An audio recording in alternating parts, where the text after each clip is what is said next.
at some point NIL's bound to balance out, right? At some point it's got to balance out. That we're so early in the stages of it that like people are throwing money. I think eventually they're going to have to figure out that they have to be a little more responsible with it, but I just don't think we're there yet. So just enjoy the fun. Caleb, buddy, I thought so 2 weeks ago. I thought just simple supply and demand is going to even itself out. And I'm not even going to share the amount, but I spoke to a young man who's doing 3 appearances for a particular company. And it is, let's put it this way, it's closer to 5 digits than it is just for 3 appearances. That's pretty. Break it down by hour. He's like making Steve Jobs money or Jeff Bezos money. That is, I mean, and this is not a player that you would that the average fan would easily recognize. Wow. I thought it would start to slow down too, because you and I are involved in it with Off Thug Sports. We do pay Jacob Ward and Cooper Mays to be on with us, and I love doing it because I love them having extra cash, and the clients love it. We love the insight, all that. I thought it was going to start to slow down a little bit, and the money would come down. But based off what I heard about 2 weeks ago, the money's going up. Well, here's the other story too. Not only is the money going to go up, I think it's going to go up even more in a certain way, because I think there's going to be more money to be made off of college football in the future. And what I mean by that is, I've said for the longest time, NIL benefits different programs than just fertile recruiting grounds do. I still think fertile recruiting grounds matter. I still think being in a place like Georgia or Louisiana is still a big benefit. I agree. But I think the other thing NIL does that no one's talking about is it's going to keep star kids in maybe urban schools that are group of 5 programs, Memphis, Cincinnati, Louisville. Well, Louisville's Power 5 now, and Cincinnati's going to be Power 5. But you get what I'm referring to. There's a lot of businesses in these cities and a lot of fans of those businesses. A lot of people in those businesses that are fans of that local urban college. I know like FedEx has a ton of people who are big Memphis Tiger fans because FedEx is there. Yeah. They're going to throw a lot of money to keep some of those best kids who would otherwise go to Alabama, Ole Miss, Tennessee, to keep them at home in Memphis.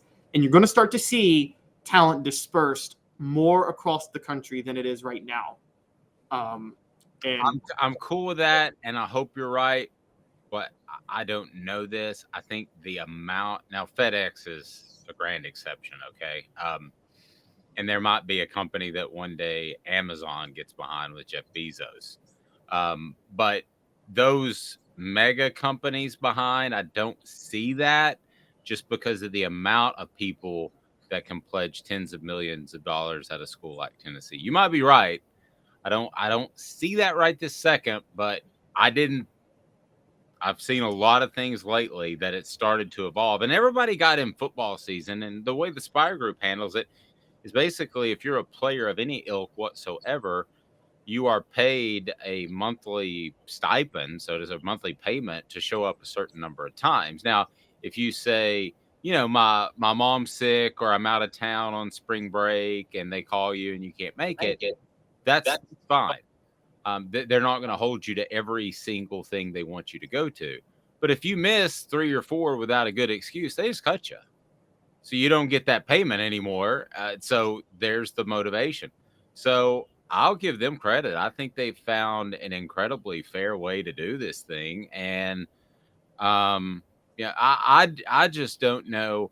The thing that I'm most curious about at NIL is it's been beneficial for us. I think the negotiations with the players we work with and the players we will work with have been fair on both sides. I believe that they're happy, we're happy, everybody's happy. But I do think there is going to be a situation, and I'm not saying Nico, okay, but I'm going to use a Nico type of situation.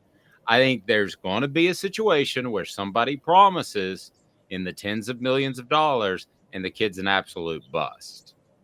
Now, at that point, they're going to want some return on their money. You can't reallocate it because the kid already has it, because you can see in the Jaden Rashada situation, he didn't trust to wait around for Florida to come up with it, right? He wasn't gonna go through the spring semester and hope it rolled in May.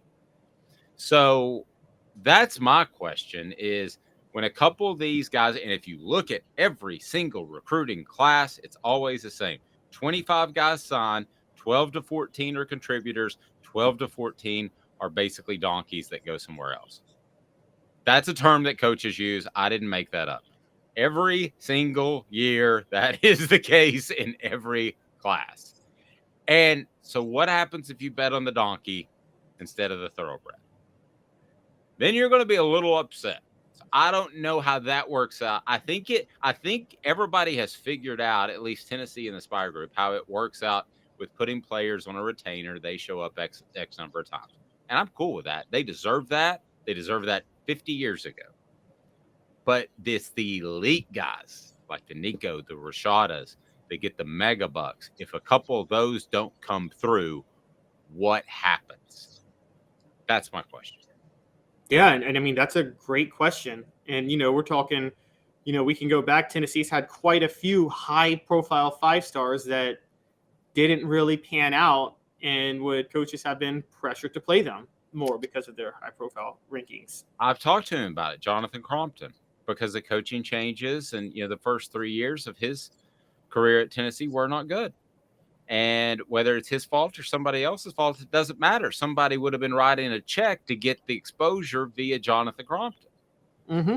No, you're right. That's very true. And funny enough, Lane Kiffin did the reverse in 2009. Lane Kiffin, boosters would have loved him because Lane Kiffin did everything he could to get his recruits on the field, even if they didn't belong on the field. I remember he dismissed half the team just to get some of his recruits on the field in 2009 and to sell the freshmen. Where I think that's happening. I think that's big time. I'm not going to share the name, but I had somebody that I reached out to on Twitter. I think you have access to my Twitter account, so if you want to look it up, you can, Caleb. But I reached out to somebody on Twitter that I thought had been pushed out the door to school, and I said, would you be interested in talking about it, because it's kind of the day and age of football? And he goes, no, I still love the school.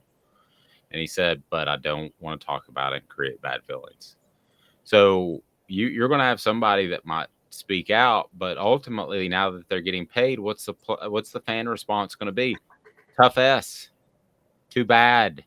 You made $1.5 million, Anthony Richardson. If you got pushed out the door, which you didn't, bad example.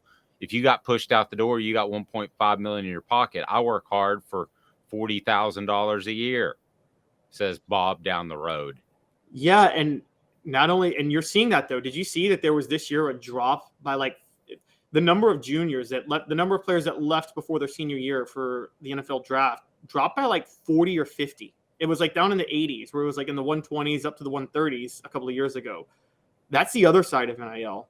The guy I really liked, Sam Hartman out of Wake, that went to Notre Dame and Tennessee didn't show a lot of interest in. I liked him a lot based off film study and based off what I'd heard.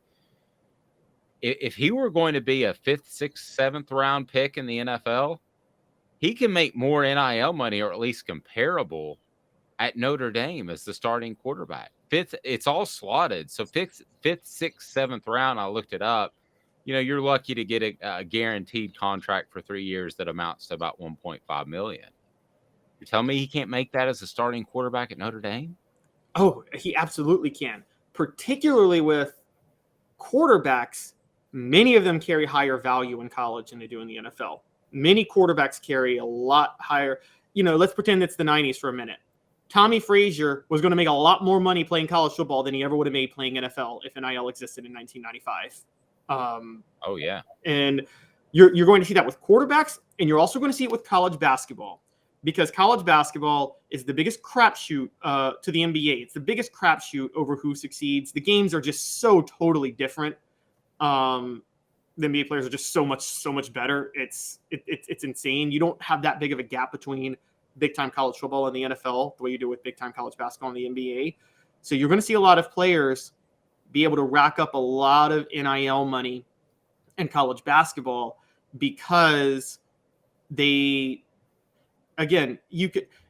we could talk about it. I mean, just look at Tennessee. The Bruce Pearl run had maybe one NBA player, and that was C.J. Watson, and he wasn't even drafted. Chris Lofton never made it to the NBA. He'd have been worth about $20 million in college. Yep. Suddenly escapes me. The young man that left after last year, basketball guard, Will Short. Kennedy Chandler. Yeah, he should have stayed. Yeah, NIL. He could have racked up some money. You're right.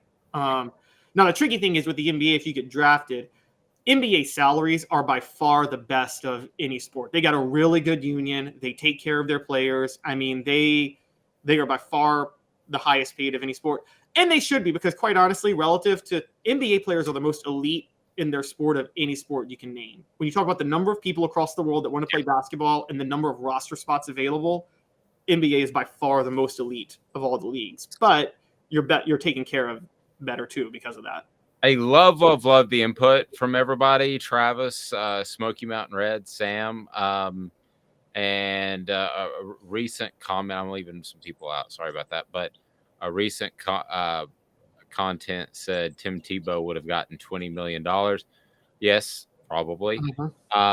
Could have probably bought Aaron Hernandez some counseling, which may have helped.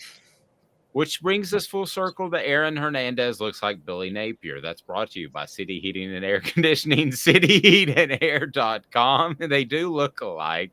City Heating and Air Conditioning, integrity matters. You'll love them.